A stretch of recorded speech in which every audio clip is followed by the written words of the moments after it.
कि north Korea ने आज अनाउंस किया है कि we are ready to help, we are ready to help.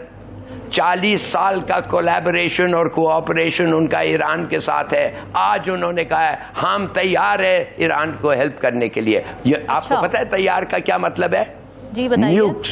Nukes, उनके पास न्यूक्लियर वेपन्स हैं, न्यूक्लियर वेपन्स हैं। और आपसे मैं अभी बताना चाहता हूं कि चीन और रूस के इजाजत के बगैर ये कभी नहीं कर सकते थे।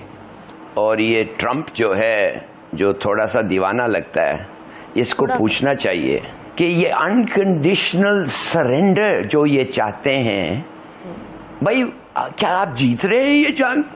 क्या अमेरिका जीत रही है? I mean, ये इसका बात ही छेड़ना उस वक्त होता है कि जब अमेरिका जंग जीत रही है। मैं नहीं समझता अमेरिका जीत रही है। और अगर आप बार बार कहते रहें कि हम unconditional surrender, then you begin to wonder कि इसका जो ज़हनी क्या हालत है, क्या है। भाई तुम नहीं जीत रहे और तुम सरेंडर, अनकंडीशनल सरेंडर ऑफर कर रहे हो। Who are you?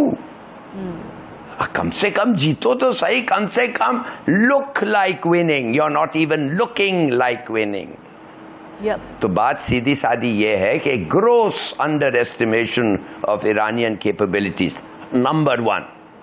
ठीक है। दूसरी बात जो मैं कहता हूं, क्यों वो सरेंडर करें तुम्हें? समझो उनकी हालत बुरी थी, उनसे उन लोगों को सरेंडर करें जो 165 लड़कियों के स्कूल मार सकते हैं स्कूल में। उनको सरेंडर करें जो नर्सेस को जाके उनके लिविंग क्वार्टर्स को बॉम्ब करते हैं। ऐसे बारबेरियंस के सामने सेलेक्ट करें? नहीं, बेहतर है मौत। और वो ईरान का आप देखेंगे फैसला होगा, they will never surrender like this in लोगों को। और फिर आप ये देखिए उनकी अपनी हालत देखो यार। तेल अवीव की डिफेंस मिनिस्ट्री तो गायब ही हो गया, हैफा कुछ चल ही नहीं रहा है, एयरपोर्ट्स आर क्लोज और working on an emergency basis as good as close. Destruction जो इजराइल पे हुआ है, हम लोगों को इसलिए नहीं पता चला है कि सेंसरशिप है इस वक्त इजराइल में। 5 साल कैद है। कोई भी अगर एक पिक्चर लेके मिनिस्ट्री ऑफ डिफेंस या जिधर भी ये मिसाइल्स, ईरानियन मिसाइल्स लैंड करें और भेजें, 5 साल कैद इमीडिएटली, नो क्वेश्चंस आस्क। और ये वेस्टर्न मीडिया जो बड़ा बनता है कि भाई हम तो हर वक्त सच बोलते हैं और बोलेंगे, and we defy this and we defy that in the defence of the truth. Why don't you tell the truth? Because you have accepted the Israeli conditions. और अगर आप एक्सेप्ट नहीं करते वो कंडीशंस, आप नहीं हो सकते उधर mister CNN, mister BBC, mister sky. दूसरी बात मैं आज आपको ये कहना चाहता हूं, देखिए किस तरीके से उन्होंने एक ज़बरदस्त बयान दिया है प्रेसिडेंट ऑफ ईरान। उसने कहा कि जैसे साकिब साहब ने कहा था कि उसने कहा कि हम अभी नहीं मानते, हम नहीं मारेंगे अपने ये जो एलाइज हैं इनके गल्फ स्टेट्स पे हम बम नहीं करेंगे इसलिए कि अगर वो ना करें। बड़ा क्लेवर मूव है ये कह रहा है, और किया उन्होंने जानबूझ के, और जरूरत थी करने। बताना था ये GCC स्टेट्स पे, मत समझो हम कम नहीं कर नहीं सकते हैं। जब उन्होंने 2-3 को बिल्कुल तबाह कर दिया, उसके बाद उन्होंने कहा हम और नहीं करेंगे। साथ साथ उन्होंने कहा I am sorry we had to demonstrate in this way, मगर वो डेमोन्स्ट्रेट इन दिस वे नहीं कहा, मगर सिर्फ सॉरी कह दिया। देखिए सबसे बड़ी बात है ये unconditional surrender, without which of course they can be no regime change. ये रेजीम चेंज, ये पहले तो मेरे ख्याल में आज तक किसी को कोई एक हिंदुस्तानी जनरल ये कह रहा था कि आज तक मैंने in my 37 years of service कभी सुना ही नहीं है कि आपने रेजीम चेंज कर लिया without boots on the ground. तो ये समझते हैं कि क्या ये समझते हैं ये कुर्दों से करवा रहे हैं ईरानियन, जो sorry I beg your pardon, जो अमेरिकन कुर्दों से कराने वो कर सकते हैं। वो इट्स लाइक थिंकिंग कि ये BLA सेसेशनिस्ट पूरा बलूचिस्तान को उठा के एक मुल्क बना देंगे। It's as stupid as that. Right. तो वो नहीं हो सकता। तो ये क्यों ऐसे बात कर रहे हैं? यू नो ईरान की supply of missiles is virtually inexhaustible. and it is intact.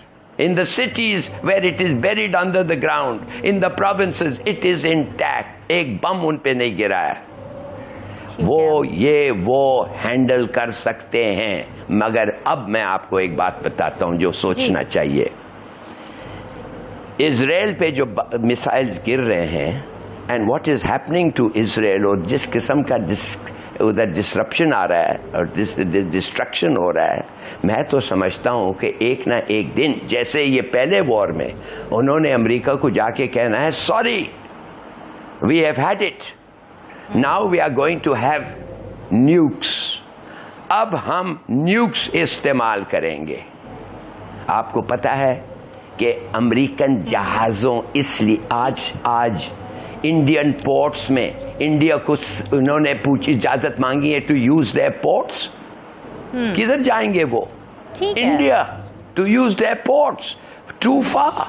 तो मैं आपसे ये पूछना चाहता हूं. और finally let me just end by saying what a development has taken place today. पता नहीं आपको पता है कि नहीं पता है.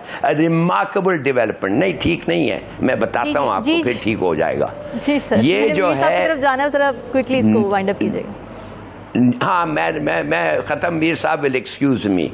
मैं आपको ये बताना चाहता हूँ कि नॉर्थ कोरिया ने आज अनाउंस किया है कि we are ready to help. We are ready to help. 40 साल का कोलैबोरेशन और कोऑपरेशन उनका ईरान के साथ है. आज उन्होंने कहा है हम तैयार है ईरान को हेल्प करने के लिए. आपको पता है तैयार का क्या मतलब है? जी बताइए. न्यूक्स. उनके पास न्यूक्लियर वेपन्स हैं. हैं. और आपसे मैं अभी बताना चाहता हूं कि चीन और रूस के इजाजत के बगैर ये कभी नहीं कर सकते थे. तो वो सवाल जो हमारे दिल में घूम रहा था ऑल द टाइम, किधर है रशिया, किधर है चाइना, आज उसका जवाब मिल गया है. North Korea has offered to give all the help Iran needs. खुद कह रहे हैं कि ही इज मैड. आप खुद कह रहे हैं कि he seems to have lost his thing. तो छोड़ें इन बातों पे.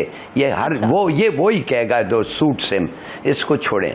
मैं थोड़ा ये नॉर्थ कोरिया के बारे में, ये साहब जो कह रहे हैं ना कि नॉर्थ कोरिया कुछ नहीं है और साउथ कोरिया में नाक में दम किया है.